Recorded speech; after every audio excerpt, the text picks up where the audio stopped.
안녕하세요. 안녕하세요. 지식재산과 관련된 다양한 정보를 쉽고 재밌게 전달해드리는 고품격 소셜 토크쇼 4시의 토크청입니다. 저는 진행을 맡고 있는 박성우 심사관입니다. 네, 시청자 여러분, 하루 중 여러분들과 함께 가장 많은 시간을 보내고 있는 게 어떤 건지 아시나요? 뭐냐면 말이죠. 저도 지금 그렇고 우리 시청자분들도 지금 앉아있는 그것인데요. 바로 의자입니다. 자, 의자는 우리 몸에 가장 많은 시간을 같이 하고 있기 때문에 우리 몸에 딱 또 맞아야 되고 편안해야 하는데요. 자, 그래서 오늘은 허리 건강은 물론이고 앉는 즐거움까지 주는 그런 의자를 개발하신 의자와 함께 30년 외길 인생을 걸어오신 게스트 한 분을 모셔보겠습니다. 체어플러스의 서준석 대표님 반갑습니다. 자, 본격 토크에 앞서서 먼저 여쭤봅니다. 우리 대표님이 생각하시기에 의자란 과연 무엇입니까? 네, 의자는 우리가 통상적으로 가구라고 보는데요. 네. 사실 이게 과학이 담겨져 있습니다. 그래서 의자는 과학이다라고 보시면 됩니다. 그렇군요. 뭐 제가 듣기에는 침대만 과학인 줄 알았더만 이제 이 시간 이후부터는 또 의자가 또 과학이다라는 걸 또 알게 되겠는데, 자, 그런데 의자라고 다 같은 또 의자가 아니라는 걸 이제 오늘 시청자 여러분들도 아시게 될 것 같은데, 자, 그럼 지금부터 체어플러스의 서준석 대표님과 함께 과학이 숨어 있는 의자의 세계로 들어가 보도록 하겠습니다. 네, 서준석 대표님이 창업하신 그 체어플러스가 2005년도에 설립이 되었다고 하는데요. 벌써 한 15년째 다 되어 가고 있는데요. 자, 그러면은 우선 체어플러스는 어떤 회사인지 소개를 한번 해 주시죠. 그 기능성 의자를 전문으로 하고요. 네. 원래는 이제 사무용 의자부터 이제 시작을 하게 됐습니다. 그래서 현재는 5종의 특허를 가지고 있고요. 네. 7개의 이제 디자인도 가지고 있습니다. 그리고 이제 자체 브랜드로 4가지 브랜드를 가지고 있거든요. 자, 그럼 그 중에서 체어플러스를 대표할 만한 의자가 있다면 어떤 게 있을까요? 그 작년에 나온 네. 새로운 브랜드 오리백 의자를 소개해드리려고 나왔습니다. 오리백 의자? 네. 네, 네. 한번 보여드릴까요? 네네. 네. 이렇게 작습니다. 네, 이렇게 작게 되어 있고, 폴딩이 됩니다. 네, 이 접히는군요. 그래서 이제 네. 이렇게 가지고 다닐 수 있고요. 구체적으로 다 말씀드리기는 힘듭니다만은 가장 크게 특징이 2가지가 있습니다. 하나는 골반을 교정해주는 역할을 합니다. 그리고 네. 좌우 밸런스를 맞춰주기 때문에 골반의 그 뒤틀림을 방지해서 바른 자세를 이렇게 잡아주는 그런 특별한 기능을 가지고 있다고 보시면 됩니다. 근데 방금 제품을 보니까 뭐 하루 종일 제가 저 의자에 앉아서 일을 하는 제 심사관 입장에서도 상당히 편할 것 같은데, 그 대표님 말씀하신 것 중에 보면 또 요출을 안정시키고 뭐 골반, 뒤틀어진 골반을 이렇게 뭐 방지한다고 하셨는데, 그럼 구체적으로 어떤 원리를 이용해서 그렇게 되는지 그것도 추가적으로 한 말씀 해주시죠. 골반에는 보면 꼬리뼈가 있습니다. 그죠? 네네. 예, 그 꼬리뼈가 너무 기대는 식으로 해가지고 뉘어지면은 골반 축이 무너져서 자세가 흐트러집니다. 그래서 항상 앉으실 때는 이 꼬리뼈 축을 해서 엉덩이를 바짝 뒤로 물려서 끝까지 의자 뒤쪽으로 물려서 바른 자세를 유지를 해야 되거든요. 그 다음에 그 골반의 축을 좌우 밸런스를 맞춰가지고 축에 무너지는 것을 이렇게 부드럽게 유지시켜주는 그런 기능을 가지고 있습니다. 그래서 앞에 거기 보시면은 중간에 이렇게 째놓은 이유가 앉기에 따라서, 유동에 따라서 자연스럽게 좌우가 밸런스가 유지될 수 있도록 그렇게 바른 자세를 잡아주는 기능과 네. 골반 뒤틀림 방지해주는 그 기능이 가장 큰 특징이라고 보시면 되겠습니다. 그렇군요.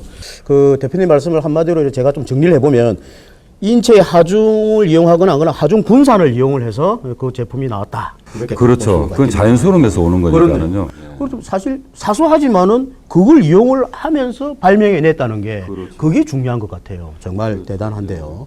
아까 말씀하신 거 보면은 이제 5가지 특허하고 7가지의 또 디자인이 있고 또 그걸 바탕으로 해서 또 4가지의 또 브랜드를 또까지 개발하셨다고 했는데, 그러면 아까 소개해준 그 오리백 의자 이외에 또 어떤 또 대표되는 의자가 있을 수 있을까요? 제가 오늘 또 하나 소개해드리고자 하는 제품은 네. 브랜드명이 덩키 의자라고 합니다. 덩키 의자. 예, 덩키 의자.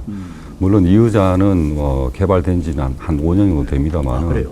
현재는 이제 조달 우수 제품이 되어 네. 있고요. 그래서 이제 관납 쪽에도 많이 납품이 되고 있고, 이 의자의 가장 큰 특징은 실용성입니다. 활용도. 네. 가장 큰 특징은 이제 등받이가 접어지고요. 접어진다? 아울러, 네. 예, 네. 그러니까 폴딩이 된다는 거죠. 네. 접어지고 팔걸이도 역시 접어집니다. 아, 동시에 팔걸이하고 등받이를 접게 되면은 테이블 밑이나 보관하기도 좋겠네요. 그렇죠. 수납이 용이합니다. 그래서 의자가 참 잘 만들어졌고요.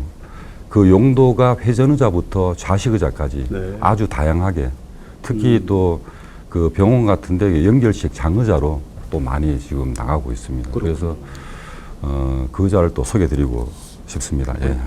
그 덩키라면은 그 당나귀 아닙니까? 그죠? 당나귀 그 화면을 통해서 보더라도 당나귀처럼 네, 또 생겼는데. 자, 그런데 왜 이런 그 기능성 의자가 개발됐는지 어떤 계기나 이유 같은 게 있습니까? 특히 덩키 의자 같은 경우에는 우리가 학교에서 우리 뭐 중고등학교, 네. 뭐 초등학교도 좋습니다만은 실질적으로 가가지고 공간을 이렇게 보면은 네. 의자들이 사실 걸리적거립니다. 그래서 아이들 많이 활동하는 공간에서 의자가 많이 공간을 차지하다 보니까 네. 간혹 이제 사고도 나는 것 같고 그래서 이제 안 쓸 때는 접어서 테이블 밑이나 탁자 위에 이렇게 넣어놓게 되면은 네네. 공간이 생기는 거죠. 그래서 자유롭게 공간 활용이 되고 그게 가장 큰 특징이라고 보시면 되겠습니다. 네, 그렇군요. 근데 그 제가 알기에는 세상에는 뭐 이러한 그 기능성 종류의 의자들이 상당히 많은 걸로 알고 있는데 그 중에서 이런 기능성 의자를 발명하고 특허를 받기까지 그 개발하기까지 아마 어려웠거나 뭐 애로사항들도 많았을 거로 생각이 되는데 그렇죠. 네, 그 점 한 말씀 좀 해주시죠. 새로운 것을 개발한다는 건 상당히 힘든 과정입니다. 그렇죠. 사실 연구부터 시작해서 이럴 것이다 가정하에서 이제 개발이 진행되다 보면은 간혹 실수를 하는 부분이 있습니다. 네. 그러면은 그 기능적인 문제점을 이제 해결을 해야 되는데 그 해결이 사실 힘든 경우가 많습니다. 가장 큰 제가 어려운 점이 있었다 그러면은 네. 시간적인 소요가 사실 참 아까운 시간들 많이 걸렸다? 예, 많이 걸렸다고 보면 되고요. 네. 때에 따라서는 또 없애고 또 새로 또 해야 되는 경우가 생기거든요. 그러면은 비용적인 측면도 좀 부담으로 작용할 때가 있고, 예. 그 사실 누구나 의자에 대한 불편함을 느낄 때마다 이거 뭐 왜 이거밖에 못 만들어? 내가 직접 한번 만들어 봐. 뭐 이런 생각을 하기 마련인데 하지만 생각만 할 뿐 그것을 행동으로 옮기기에는 상당히 하지 못하는 게 사실인데 그렇다면 대표님은 체어 플러스를 창업하기 전부터 어떻게 평소에 의자에 대해서 관심이 많았더랬습니까? 이제 그런 질문을 제가 그 의자를 한 30년을 해왔거든요. 그렇죠. 외길인식 30년이죠. 예, 그래서 이제 대학을 졸업하고 대학의 전공은 사실 이제 경영학을 했습니다. 아, 경영학이었습니까? 경영. 이거하고 개발 쪽하고는 조금 상반된다고 생각이 들 수도 있는데요. 네. 근데 오히려 또 이게 또 더 좋은 작용을 합니다. 그래서 이제 관리적인 측면을 일단 커버가 되어 있으면은요. 그렇군요. 예, 커버가 되어 있으면은 자기의 역량이 좀 만들 수 있는 능력 자체적으로 좀 보유하고 있다 그러면은 그게 큰 효과가 있거든요. 그래서 저 같은 경우에는 사실 부모님 밑에서 있을 때 무엇을 자꾸 이렇게 부수고 만드는 그런 걸 참 많이 했던 것 같아요. 네. 특히 저희 아버님께서는 그 사진관을 운영했었습니다. 그 옛날에는 이제 카메라를 이제 대여를 해주고, 네. 그래서 이제 현상해가지고 이제 유지가 되고 이런 과정이었는데, 실질적으로 그 당시에 그 카메라를 제가 많이 뽀서 먹었습니다. 그래서 왜 그런가 하면은 이렇게 풀어보고 안에 내용을 한번 보고 싶고, 네. 예, 그래 닫아놓으면 되니까. 그래서 그런 과정을 하다 보면은 또 순서를 잊게 되고 그러다 보면 이제 카메라를 망가뜨리고 이런 경우도 있었고요. 그런 그 과정들이 오늘날에 경영학을 전공했지만은 그런 과거의 그 경험들이 받침이 돼가지고 구조적으로 어떤 안을 잡고 생각하는 그를 좀 키웠던 것 같습니다. 그렇군요. 예. 우리 대표님은 미리 경영을 공부하시고 또 이렇게 또 사업을 하시니까 상당히 더 좋은 계기를 마련했다고 볼 수 있는데 자, 요즘 세상에 한우물을 파기가 참 그리 쉽지 않단 말입니다.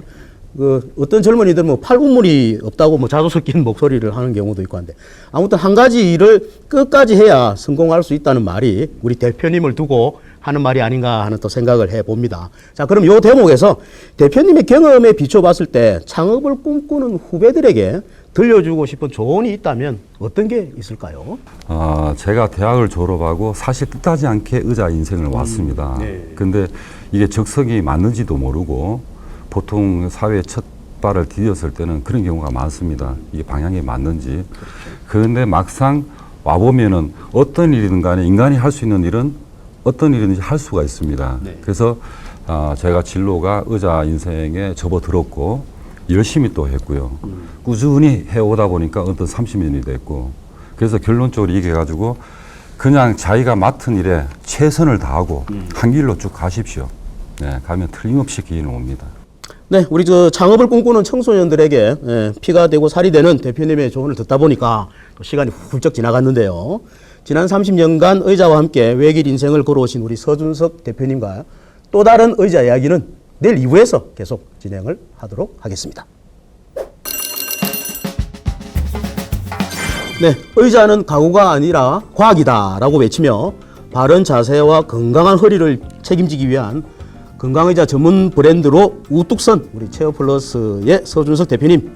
그런데 최근에 뭐 좋은 소식이 또 있다고 들었는데요. 어떠한 소식인가요? 네, 요번 지난 발명의 날에 네. 과학기술정보통신부 장관 표창을 받았습니다. 아, 그렇군요. 아이고, 축하드립니다. 네. 자, 그러면은 발명의 날 과학기술정보통신부 장관상을 수상하기까지 어떠한 역경을 이겨내고 또 해외 시장을 또 공략할 수 있게 됐는지 무척 궁금한데요. 내일 2부에서 또 그 이야기를 자세하게 들어보도록 하겠는데 대표님 뭐 기대해도 좋을까요? 네, 기대해 보십시오. 기대해 보십시오. 자, 오늘 함께 해주셔서 대단히 감사하고요. 저희 4시의 특허청입니다는 내일 4시에 체어플러스의 서준석 대표님의 또 다른 건강한 의자 이야기로 다시 돌아오도록 하겠습니다. 대단히 감사합니다.